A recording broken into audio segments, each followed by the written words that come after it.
Nusantara. Lama saya tidak mengupload tentang channel saya, Fauzi Loka. Kali ini saya akan memulai aktif kembali untuk mengisi channel saya yang berkaitan dengan pertama, kefilsafatan, kedua tentang ajaran-ajaran Jawa, ya. Mungkin nanti saya teruskan ngaji Nirarta Prakerta karya Empu Prapanca, dan nanti saya lanjutkan juga ngaji buku Akulah Filsuf, itu karya saya sendiri.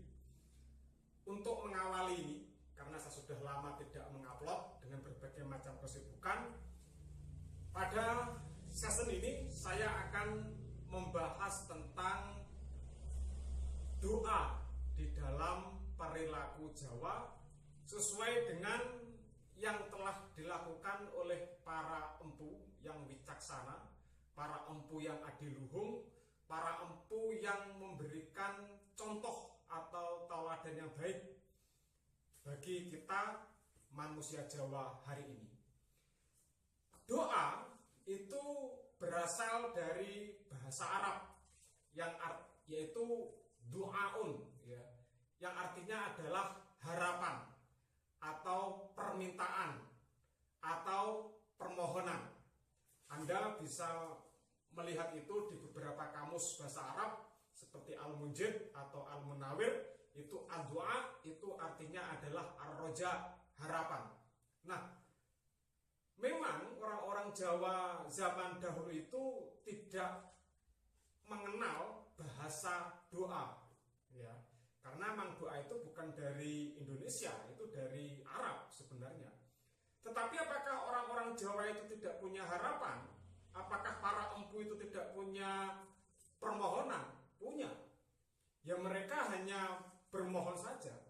Jaluk marang Gusti Yang Widi. Jaluk itu kan artinya berdoa juga. Apakah berdoa atau jaluk itu satu yang negatif? Nah, itu tergantung isinya. Kalau Anda berdoa untuk kebaikan, untuk sesuatu yang sifatnya kebaikan, kesejahteraan, itu baik.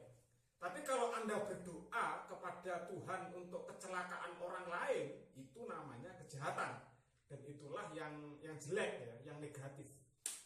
Kalau kita kaji dari berbagai macam kakawin, ya, atau serat-serat yang ditulis oleh para empu, itu sering sekali di awal tulisan mereka itu dikasih satu kalimat sederhana, ya, satu kalimat yang isinya adalah permohonan kepada Sang Hyang Widi agar dijauhkan dari malapetaka dan diberikan segala bentuk kebaikan. Apakah para empu itu tidak menyadari tentang konsep nyawi jiming titah marang Hyang Widi? Mereka memahaminya, tetapi mereka juga mengajarkan bahwa manusia yang tidak lepas dari kesalahan dan kekeliruan itu juga punya etika.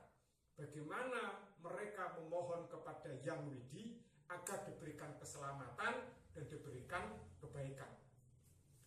Misalnya kalau kita lihat di dalam serat, ya, Sang Hyang Tatwa Jenana karya Empu Siwamurti, itu diawali dengan dengan satu kalimat, yaitu Wong awihna mastu namo sidam. Nah, ini doa sebenarnya. Apa artinya? Artinya adalah seorang empu yang menyadari bahwa dirinya adalah emanasi dari Tuhan.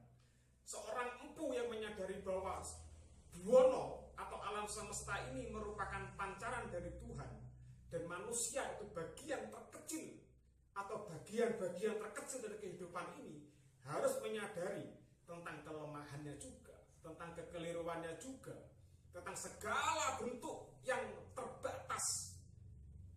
Dia harus menyadari itu dan memohon kepada yang tidak terbatas, yaitu Sang Hyang Widiwasa. Memohon apa? Memohon tentang kebaikan. Maka para leluhur kita itu memberikan pengajaran bahwa kalau kita bertemu orang lain, kita akan mengucapkan rahayu. Apa artinya rahayu itu? Rahayu itu artinya adalah semoga tetap dalam kebaikan, semoga tetap dalam keadaan yang benar-benar baik. Maka nanti dibalas oleh sang pendengarnya, rahayu satuhu, semoga tetap semuanya dalam kebaikan. Maka dari itu, kita sebagai manusia Jawa sudah layak untuk meniru para leluhur kita. Sebagai manusia Jawa hari ini, kita tetap menjaga etika, perilaku yang dicontohkan oleh para leluhur kita. Kita nggak boleh jumawa, kita nggak boleh merasa, oh iya, saya orang manusia Jawa modern, nggak perlu itu, doa-doa itu, jangan. Itu namanya Anda tidak punya adab. Anda akan menjadi orang Jawa yang tidak beretika. Etika orang Jawa ketika dia sembahyang, dia akan tetap memuji kepada Tuhan. Nah, memuji kepada Tuhan itu ada harapannya. Contoh misalnya, ketika Anda sakit kepala, lalu Anda beli obat sakit kepala, di dalam hati Anda, di dalam pikiran Anda, yakin saya, terbersit keinginan agar sembuh dari penyakit itu. Nggak mungkin orang sakit kepala itu beli obat tidak ingin sembuh. Ya udahlah, saya beli obat supaya saya tambah sakit. Nggak ada. Ketika orang sakit dia beli obat, di dalam hatinya, di dalam pikirannya, di dalam manahnya terbersit ingin segera sembuh. Bersitan itu juga bagian dari doa, bagian dari harapan kepada Sang Hyang Widi bahwa kita ingin disembuhkan dari penyakit. Nah, tadi saya contohkan bahwa Empu Siwamurti itu ketika menulis Sang Hyang Tatwajenana tadi itu mengawali dengan satu kalimat Om Awihna Mastu Namo Sidam. Itu artinya adalah Om itu energi ilahi, daya Sang Hyang Widi. Getaran-getaran penciptaan itu di Om itu. Om itu nggak bisa diartikan ya atau oh Tuhan, enggak. Tapi itu benar-benar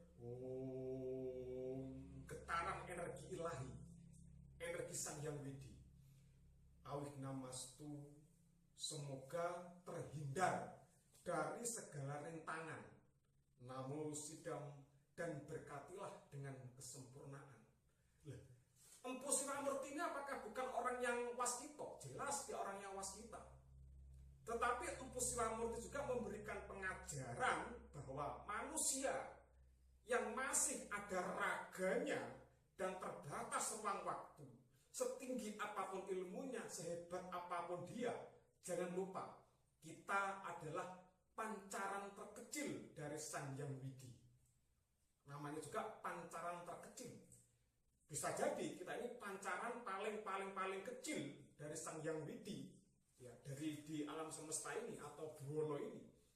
Maka manusia harus tetap memohon kepada Sang Hyang Widi dengan kerendah hatiannya agar dia dijauhkan dari segala rintangan, dijauhkan dari segala petaka, dijauhkan dari segala mara bahaya, dan diberikan kebaikan dan kesempurnaan. Apakah itu salah? Enggak. Justru itulah menunjukkan etika Jawa. Etika Jawa tidak pernah mengajarkan manusianya untuk jumawa, tidak pernah mengajarkan manusianya untuk adigang, adiku, dan adiguno. Sehebat apapun manusia Jawa, semengerti apa manusia Jawa, sebanyak apapun buku yang ia baca, tetapi jangan lupa, kita adalah bagian terkecil dari pancaran Sang Hyang Widi di alam semesta yang maha raya ini. Maka saya hanya mengajarkan, saya hanya memberikan pengarahan yang itu sudah dicontohkan dari para empu-empu terdahulu, dari para wiku-wiku yang bijaksana itu. Dari mereka lah saya bisa belajar bahwa seorang empu yang linuwih itu masih mau menggunakan etikanya, terutama di hadapan Sang Hyang Widi, dan juga untuk dijadikan contoh bagi manusia Jawa sampai kapanpun.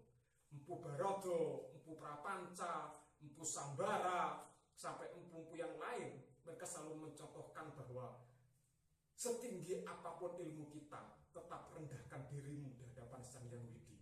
Meskipun engkau menyadari bahwa engkau itu bagian dari Tuhan, engkau bagian dari Sang Hyang Widi,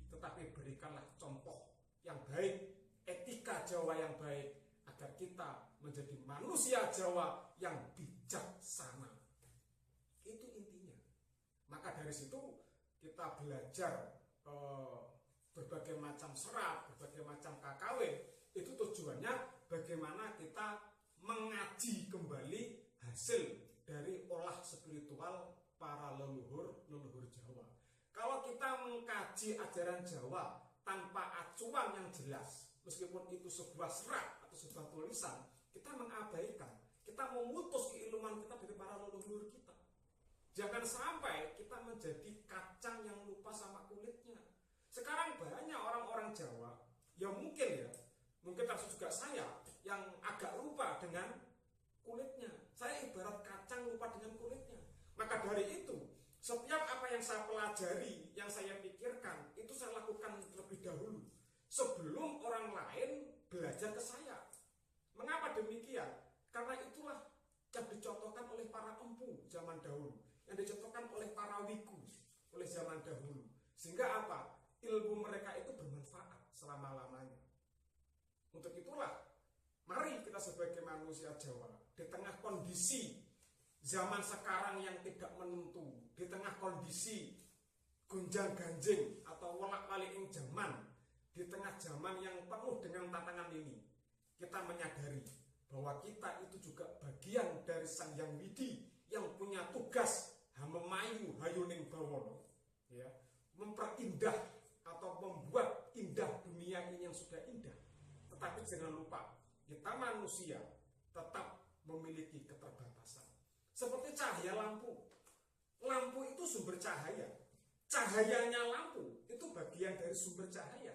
Tapi ingat, cahayanya lampu itu bagian, bukan lampu itu sendiri.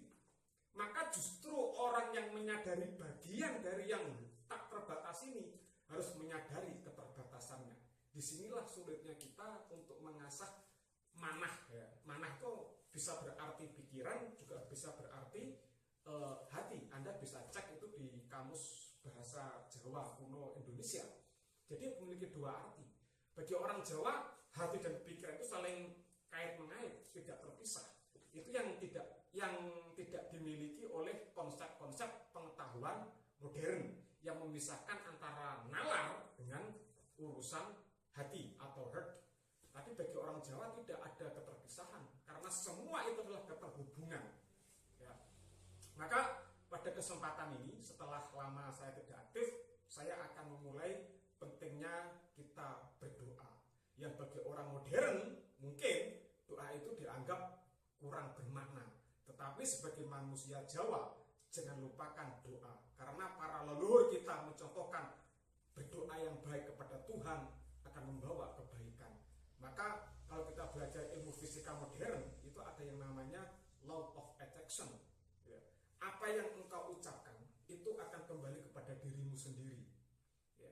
Hukum gravitasi tarik-menarik itu di situ. Nah, orang Jawa itu paham betul bahwa apa yang kita perbuat, apa yang kita ucapkan, apa yang kita pikirkan, apa yang terbersit di dalam manah kita, itu akan kembali kepada diri kita. Untuk itu kita perlu latihan melakukan mantra-mantra yang sifatnya baik. Kita dilatih untuk selalu berdoa yang baik-baik, bukan yang jelek-jelek. Barangkali itu untuk dulu sebagai pengawal, karena setelah lama saya tidak mengisi channel saya, dan saya akan memulai kembali ngaji-ngaji saya. Mengapa kok yang saya kaji Nirarta Prakerta? Karena Nirarta Prakerta ini satu kakawin atau serat yang sangat singkat tetapi berisi padat sekali, dan itu salah satu karya empu besar zaman Majapahit, yaitu adalah Empu Prapanca. Untuk saat ini saya mohon maaf jika ada kesalahan.